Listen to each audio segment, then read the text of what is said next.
મારું એવું માનવું છે કે હવે દરેક ખેડૂતને ત્યાં બે દીકરા હોવા જરૂરી છે. એક દીકરો ખેતી કરવા માટે અને બીજો દીકરો લાઈનમાં મૂકવા માટે.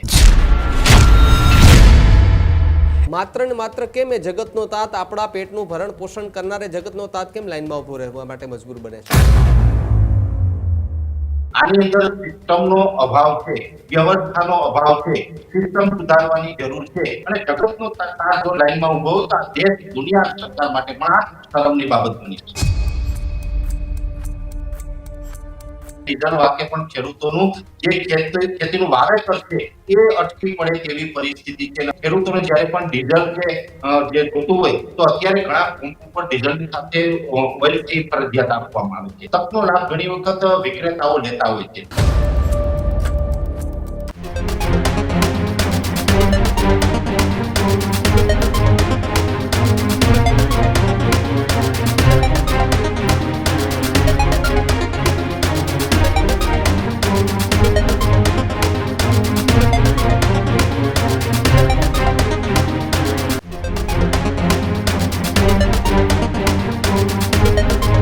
ભાઈ, એક નાનકડી ચર્ચા આપની સાથે એ પણ કરવી છે કે હમણાં જ આપણે જોયું છે કે વૈશ્વિક પરિસ્થિતિ ખૂબ ભયંકર થતી જોવા મળી રહી છે. મિડલ ઇસ્ટમાં યુદ્ધની સ્થિતિ છે. આ બધાની વચ્ચે ગુજરાતની અંદર જગતનો તાત એ પીસાઈ રહ્યો છે. લગાતાર 24 કલાક સુધી ડીઝલ લેવા માટે લાઈનોમાં ઊભા છે. એક ખેડૂત આગેવાન તરીકે આપ પણ ખેડૂતોની વચ્ચે જાઓ છો. શું તમને ખેડૂતો કહી રહ્યા છે અત્યારે? પરેશભાઈ ગોસ્વામીને ફોન પણ આવતા હશે ખેડૂતોના ઘણા બધા. શું એ ચર્ચા તમારી સાથે કરી રહ્યા છે? ચોક્કસથી ભાવિકભાઈ, જોવા જઈએ તો અત્યારે ખેડૂતોની પરિસ્થિતિ ગંભીર છે. એનું 2-3 કારણ છે. પહેલા તો અત્યારે જે આધુનિક જમાનો છે, ટેકનોલોજીથી ખેતી કરીએ છીએ અને દુનિયા આખી ટેકનોલોજીથી ચાલે છે, તો ખેડૂતોને પણ ટેકનોલોજી ઉપર ચાલવાનો પૂરેપૂરો અધિકાર છે. આજની તારીખે હવે ખેડૂતો પાસે બળદ નથી. આજની તારીખે જે વાવેતર કરવાનું હોય છે તમાકુ પાકનું, એ બધું જ મિની ટ્રેક્ટર અને મોટા ટ્રેક્ટરથી કરવામાં આવે છે. વાવેતરનો ખૂબ સમય બાકી ગયો છે. આ યુદ્ધ ચાલે છે. આપણે પણ સમજી શકીએ છીએ કે યુદ્ધને કારણે સપ્લાયની અંદર પ્રોબ્લેમ હોય, ડીઝલો છે આપણા સુધી ન પહોંચતા હોય. આ ડીઝલ છે એ મોટા ભાગે આપણે બહારના દેશોમાંથી આવે છે, ખાસ કરીને ખાડીના દેશોમાંથી આવે છે. પણ અત્યારે ડીઝલ વાકે પણ ખેડૂતોનું જે ખેતીનું વાવેતર છે એ અટકી પડે તેવી પરિસ્થિતિ છે. અને અત્યારે આમ જોવા જઈએ તો ખેડૂતોનું વાવેતર અટકે તો માત્ર ખેડૂતનું નુકસાન નથી, આ તો દેશનું નુકસાન છે. અનાજ, કઠોળ, શાકભાજી વગેરે જે દેશને દુનિયાને જરૂર પડે છે એ ખેડૂત સિવાય બીજું કોઈ આપી શકવાનું નથી. અને એ ઉત્પાદન ઉપર અસર પડશે તો એનું દેશે દુનિયાએ બધાએ આનું નુકસાનીથી ભોગવવી પડશે. અત્યારે જે ખેડૂતોની નુકસાન જે સમસ્યા છે ભાવિકભાઈ, એની અંદર ડીઝલ ન મળવું આ મોટું કારણ છે. અને એમાં પણ જોવા જઈએ તો ખેડૂતોના જે ખેત ઉત્પાદનો છે એના ભાવમાં કોઈ વધારો નથી, સતત એના ભાવ ઘટી રહ્યા છે. ડીઝલ અને ખાતરોથી મોંઘા થઈ રહ્યા છે. આપના માધ્યમથી હું તો સરકારને એ પણ અપીલ કરું કે તાત્કાલિક ધોરણે બીજા જે વ્હીકલો છે એને ડીઝલનો કાપ મૂકી અને ખેડૂતોને ડીઝલ આપવામાં આવે, ટ્રેક્ટરો ચલાવવા માટે ડીઝલ આપવામાં આવે. અને આ ડીઝલ તેમાં પણ તાત્કાલિક ધોરણે ખેડૂતો માટે સબસિડી જાહેર કરવામાં આવે. જો સબસિડીથી ડીઝલ આપવામાં આવશે અને પૂરતું ડીઝલ આપવામાં આવશે તો જ ખેડૂતો માટે આ ચાલુ વર્ષે વાવેતર કરવું શક્ય છે. નહીંતર ખેડૂતોની આર્થિક સ્થિતિ પણ એટલી કફોડી છે, આર્થિક રીતે ખેડૂતો એટલા ભાગેલા છે કે જો આ રીતે સબસિડી ન આપે તો ડીઝલ ખરીદવાના પૈસા છે એ પણ ખેડૂત પાસે વ્યવસ્થા નથી. એટલે ખેડૂતને પૂરતું ડીઝલ આપવામાં આવે અને એ પણ સબસિડીમાં આપવામાં આવે અને સમયસર આપવામાં આવે તો જ ખેડૂતો જે વાવેતર કરી શકશે.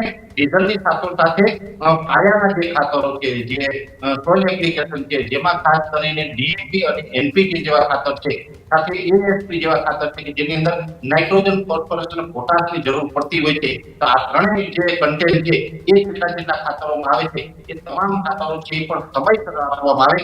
બીજા નંબરની અંદર તકનો લાભ ઘણી વખત વિક્રેતાઓ લેતા હોય છે, જેમાં ઘણા સમયથી એક રાડ બોલી રહી છે.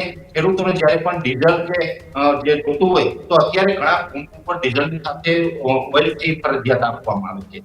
આવું ન થવું જોઈએ. એની સાથોસાથ જે ખાતરની જરૂર છે તો ખાતરની અંદર જે સોઇલ એપ્લિકેશન 50 કિલો બેગ વાળું ડીએપી, એનપીકે કે એસપી ની ખરીદી કરવામાં આવે છે. એમાં નેનો યુરિયા જે લિક્વિડ ફોર્મમાં નાઇટ્રોજન આવે છે એ ફરજિયાત વિક્રેતાઓ દ્વારા આપવામાં આવે. એ ન આપવામાં આવે આની કડક સૂચના છે કૃષિ મંત્રી અને મુખ્યમંત્રી પદેથી જો આપવામાં આવશે અને ખેડૂતોને એની અંદર રાહત મળશે તો ખેડૂતો આર્થિક રીતે પણ ક્યાંય ને ક્યાંય મુશ્કેલીમાં નહીં મુકાય, સમયસર ખાતર મળશે, સમયસર ડીઝલ મળશે તો ખેડૂતો સમયસર સારું વાવેતર કરશે અને વાવેતર કરશે અને ખેડૂત ઉત્પાદન લાવશે તો અંતે દેશ અને દુનિયાને પરેશભાઈ શાકભાજી, ટૂંકમાં એક સવાલ આપને એ પણ મારે કરવો છે, ટૂંકમાં ખાલી જવાબ જોઈએ છે.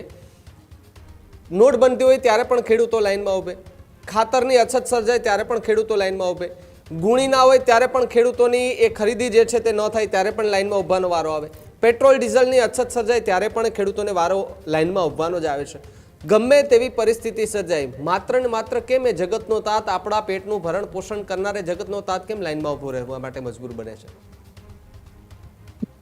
ખેડૂત છે એ આપણા દેશની અંદર બે પ્રકારની ઇકોનોમી ચાલી રહી છે. એક છે સંગઠિત ઇકોનોમી અને એક છે બિન સંગઠિત ઇકોનોમી. ખેડૂત છે એ બિન સંગઠિત ઇકોનોમી વાળો વર્ગ છે અને ખેડૂત છે એ આમ તો ભોળો વર્ગ છે. ખેડૂતનું જે ભોળપણ છે એનું ક્યાંય ક્યાંય લાભ લેવામાં આવે છે. ખેડૂત ઇઝીલી છે, સીધો માણસ છે એટલે કોઈ પણ અધિકારી હોય, તંત્ર હોય, સરકાર હોય, કોઈ પણ એને દબાવવાનો પ્રયત્ન કરે છે અને પોતાની જે ભૂલો છે એને છુપાવવા માટે પણ ક્યાંય ક્યાંય ખેડૂતોને લાઈનમાં લગાવી દેતા હોય છે.